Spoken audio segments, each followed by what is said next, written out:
Welcome back. Good morning, everybody. Florida is home to 1.5 million military veterans, making it the third largest veteran state in the nation. And in Hillsborough and Pinellas counties, we have the most veterans in the state of Florida. Those stats coming directly from the U.S. Department of Veterans Affairs. So it's no surprise that the Crisis Center works with veterans every day, giving and receiving help.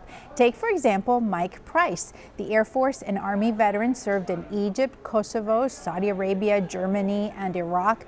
And today, in civilian life, he is a medic with TransCare, thanks to the Crisis Center, and we are delighted to have him in the studio with us. And also with him is Clara Reynolds, the president and CEO of the Crisis Center. Thank you for coming in.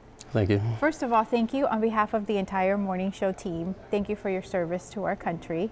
Thank you. Tell us how your skills in the Army and the Air Force kind of translated into this really cool job that you have now.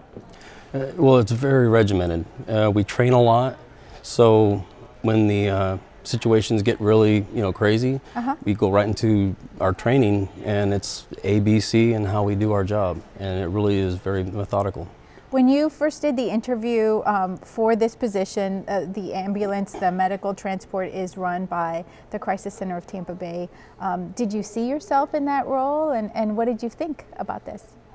Initially, I did not. I was going to go away from the medical profession, but then I kind of fell into it with just having a bit of survivor guilt. 21 guys in my unit didn't come home, and I think with the Crisis Center, working with them and patients, it's really helped me out to kind of deal with that. How do you feel about local companies giving veterans an opportunity to find their second wind, to really soar and do well?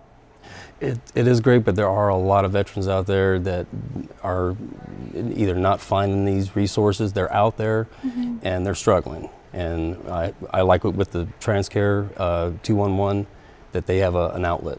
That's right, and of course, Clara, he's referring to the hotline, where you all have created a situation where veterans are taking the calls of veterans. It's a wonderful opportunity to connect veterans with veterans, particularly veterans that are calling us in crisis. Mike will tell you, veterans are so resourceful, so that by the time they reach out to call for help, they're in desperate need. So it's wonderful to be able to connect them to another veteran that has walked the walk and talked the talk of life. So many people think of the Crisis Center helping veterans with that crisis line, but there are other ways. How is it to have employees who are veterans? To have employees like Mike is fantastic because they come with such an incredible amount of training, wonderful experience. They're so calm, and because we're so lucky to have younger individuals coming to us for oftentimes their very first employment opportunity, to have a mentor like Mike be able to help them through their first few years on the job, it's priceless. So we find such benefit in having veterans in our workforce. Thank you so much for sharing, and thank you for coming in, Mike. It's so nice to meet you. Thank you very much for the honor. If you would like to learn more about the Crisis Center of Tampa Bay and the many ways that it helps our local veterans and the job opportunities, you can visit them online at crisiscenter.com.